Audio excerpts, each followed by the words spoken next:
So ito mga kadisenyo, may kasalukuyan na naman tayong project dito sa Santa Teresita National High School. At itong ginagawa natin ay ito yung signage nila. Ayan, mga lettering. Para sa tatayo nating signage ng Santa Teresita National High School. So, ito yung kasalukuyan ko na-welding yun. Itong S. Kasi Santa Teresita National High School. Ito yung letter T. Ayan.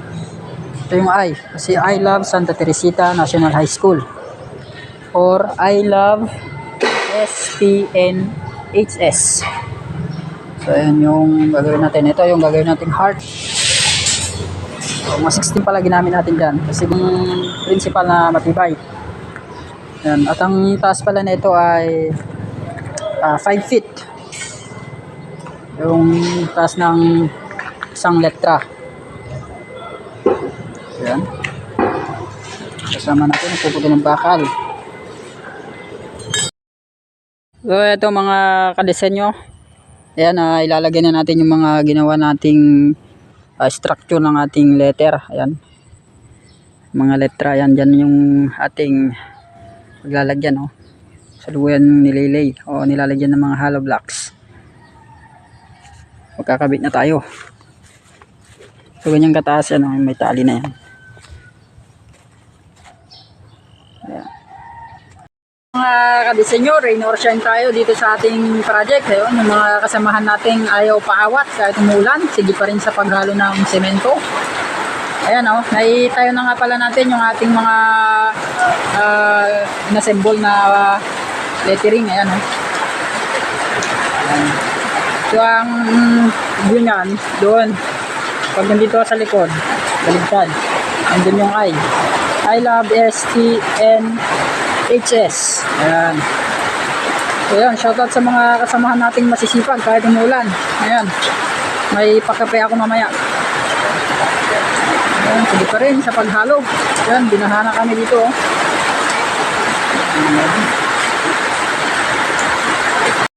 Ayan, good morning mga kadisenyo. Ito. Ito na yung progress ng ating ginagawa dito sa Santa Teresita National High School. Ayan. Magpapalitada na lang tayo, no?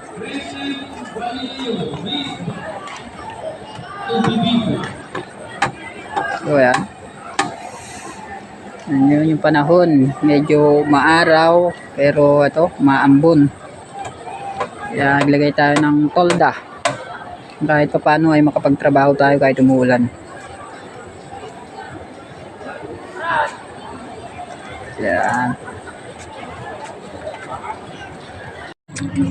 So good morning mga kadisenyo. Ito na yung update sa ating salukuyang project dito sa Santa Teresita National High School, ayan, Cagayan Province, Region 2.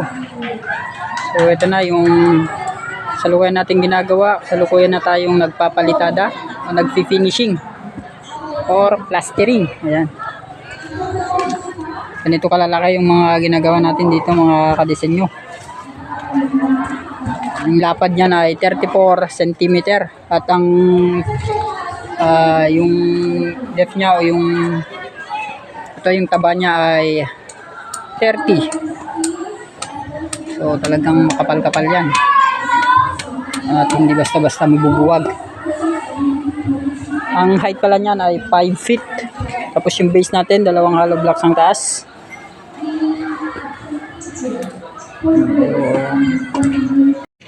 So ayan mga kadisenyo, kasalukuyan na tayo nagpipintura. So maglalagay na tayo ng base ating project.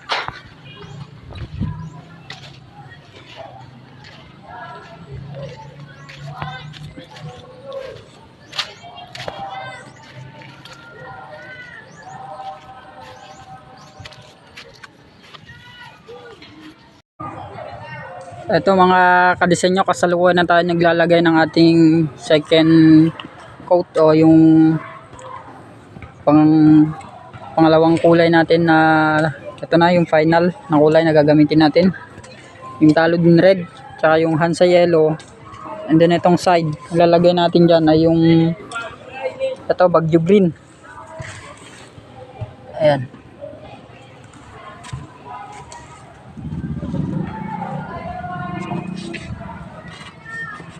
Ayan, hanggang 3 patong. Ito na yung update natin mga kadisenyo sa ating ginagawang project.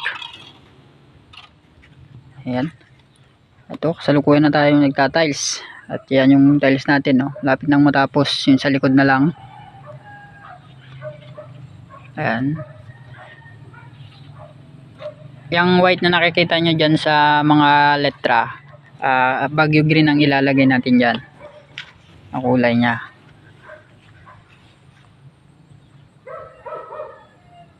Ayan, konting-konti na lang. Siguro by Monday. Ayan, tapos na lahat yan.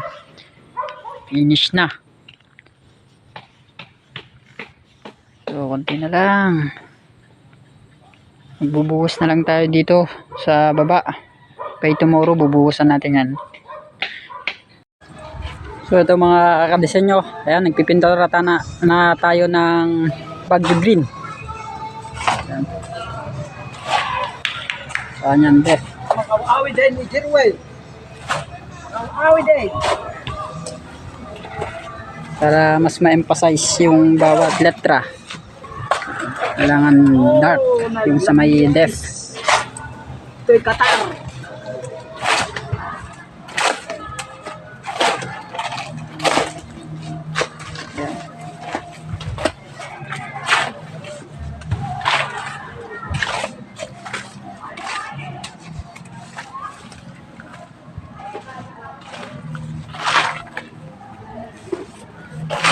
Shout out Dalili Barako boys. Kasalukuyan tayo nagbubuhos sa flooring.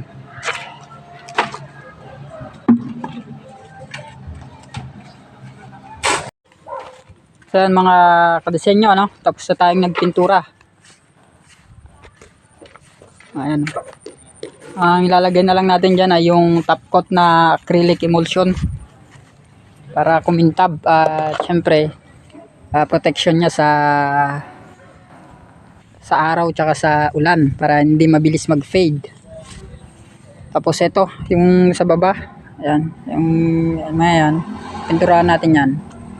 So by tomorrow tapos na to.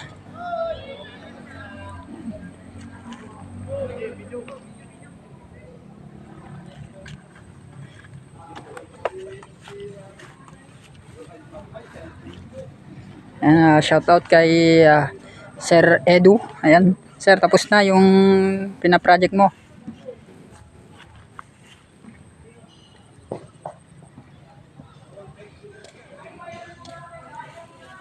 Ano?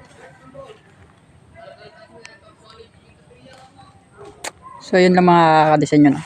So bukas video natin ulit yung final, yung tapos na lahat, wala na ng kalat para mas magandang tingnan tsaka pag nalis na yung tolda.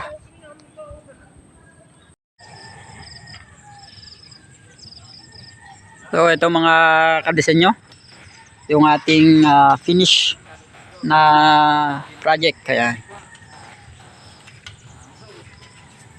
yan, isang magandang umaga ng Lunes sa ating lahat. At ayan, makikita nyo ang ating ginawa ay ito, tapos na. Yung halaman dito ni tatanim, yung mga guro na daw magtatanim dyan. Si principal na ang magtatanim daw ng mga halaman kasi hindi pa dumating mga halaman na itatanim niya. O itatanim sana natin kaso wala pa eh. So, sila na lang daw. So, yan.